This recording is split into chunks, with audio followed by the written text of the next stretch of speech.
Velkommen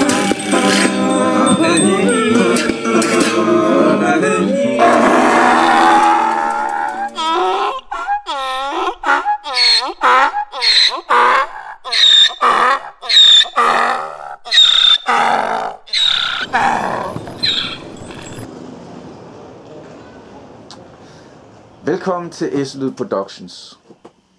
Vi mener, at der findes mennesker, som er særlig nysgerrige i den måde, de arbejder med lyd som en udtryksform. Sådan et menneske er Jeppe Seberg. Vi har været til en koncert med Jeppe. Vi har optaget koncerten, og vi har lagt den på vores kanal. Og efter koncerten snakkede vi med Jeppe.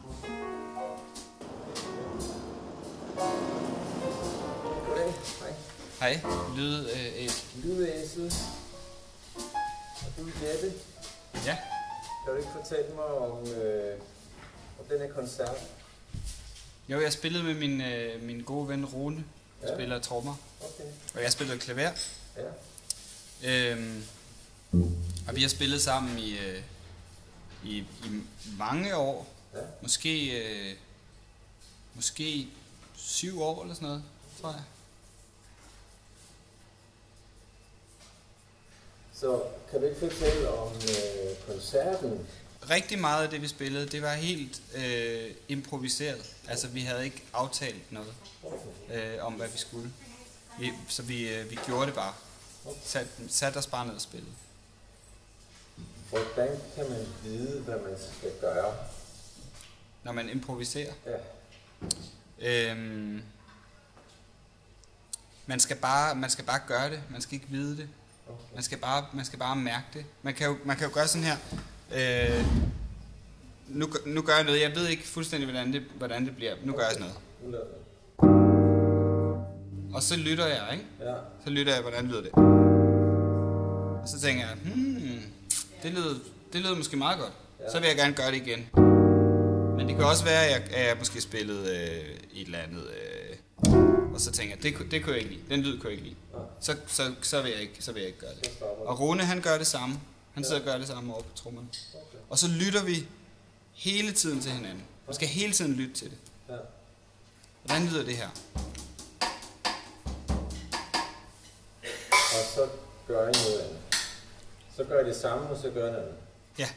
Hvorfor gør man noget andet? Hvorfor gør man ikke hele tiden det samme? Eller hvornår finder man ud af, at man skal gøre noget andet? Det bliver kedeligt, hvis man gør det samme hele tiden, tror jeg. Ja. Gør det ikke det? Jo.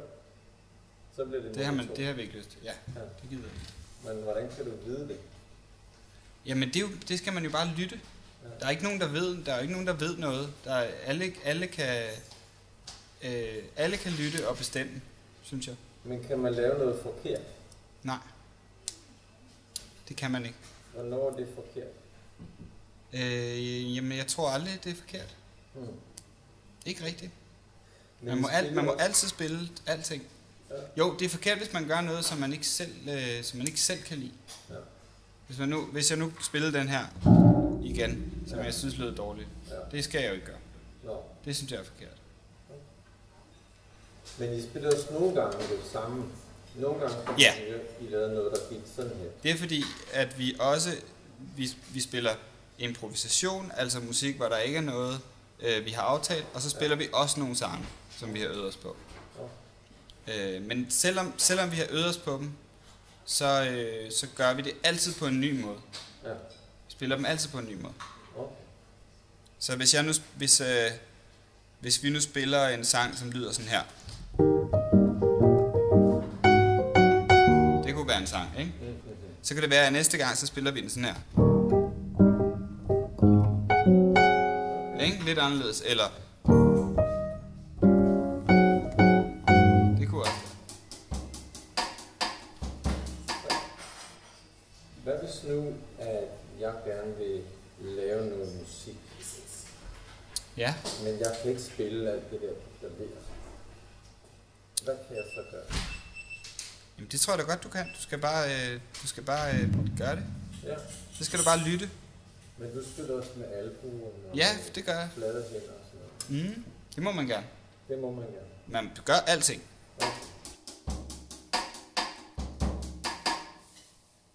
Men har du øvet dig meget, for eksempel?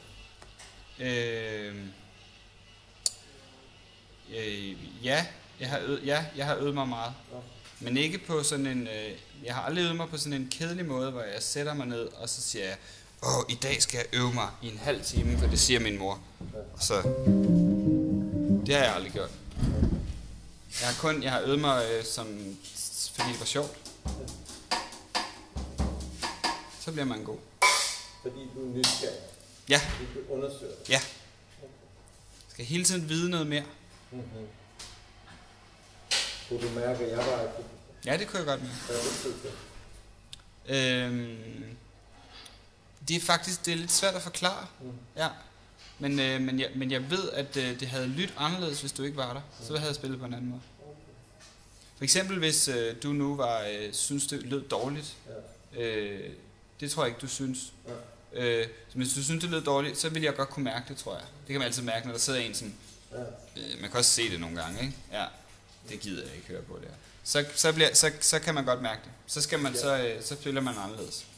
Jeg glemte mig selv nogle steder. Og nogle steder hørte jeg sådan, som om det var ligesom en fugle, der fløj op i luften. Du lavede sådan en, hvor du spillede sådan ligesom lidt. Ja, det ved jeg godt, hvad det var. Var det sådan noget her? Var det sådan noget der? Ja. Det kunne jo godt være, ja.